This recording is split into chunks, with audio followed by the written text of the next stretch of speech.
This is Matt Parry from MPTC Tennis.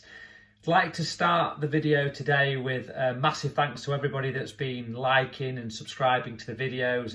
It's been fantastic take-ups. I'm so pleased with that. So if you get a chance when you're on the YouTube channel, subscribe, give us a like, leave us some comments, because that's what we do it for. Today's going to be a slightly different video. I'm going to go through what I call the 3 reasons why club level tennis players lose singles matches. Before we start, I'm going to give you a bit of a background from the light bulb moment I had and how I suddenly figured out why people lose singles matches. So about 6 or 7 years ago, I was talked into playing a district tournament. Bearing in mind, I'm not a tennis player anymore. When I finished university, that was the last time I was playing competitive tennis. I've dedicated myself to coaching now, so I do not claim to be a singles player or a tennis player of any sort. I'm a coach. But I was talked into entering a local tournament. My first round opponent was a guy that plays at our club. He's a guy that you'll all know. He's the person that plays 3 or 4 singles matches a week. He has a group of friends. He comes in early morning before work, thrashes 3 or 4 sets out a week. So obviously I was a little bit nervous about playing this guy. I hadn't been on a singles court for years and years and years. This guy's a regular singles player. So we start the match. The warm-up lasts longer than the match. I win 6-love, 6-love in 15 minutes. And when I come to shake the hand at the end of the match, this guy, and obviously I was nervous playing this match, so I was relieved that it was so easy. Went to shake the guy's hand, and then suddenly, boom, the light bulb moment. The 3 reasons why he lost. And this filters down into the kids' tennis, the junior tennis, and you hear these reasons over and over and over again. So the first reason is what I call the blame game, or an excuse habit. So the first thing this guy says to me on shaking hands was, courts were too fast today.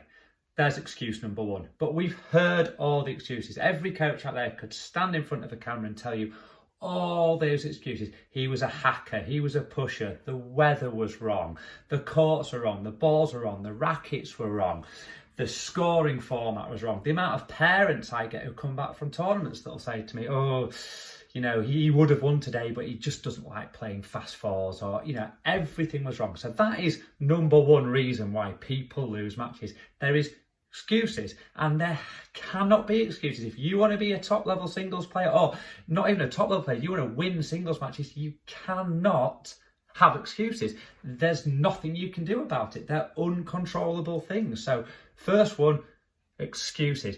The second one was, you've lost before you've even played the opponent. So after the guy explained to me that the courts were too fast, he then said to me, oh, I was nervous because I knew you were a tennis coach. So this guy was not playing my tennis ability, because it's not great tennis ability. I haven't played tennis in a match in 5 years. He was playing the fact that I was a tennis coach. So he had lost this match before he'd even stepped on the court. So that's number 2. You've got to play the ball, not the opponent. If you don't play your game and control you, you've got no chance. And I see this at every level of the game, from club player doubles to top level singles juniors. I mean, we had a player at the county championship this year, got the number 1 seed in the first round, lost 6-love, 6-love. Why did he lose 6-love, 6-love? Because he went out there and he never even had a chance. He'd lost before he'd stepped on, because all the way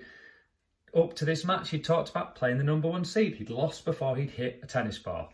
The third one, and number 3, and this is the most important one, this is the one that I see hundreds of times a year in my coaching capacity, is no game plan.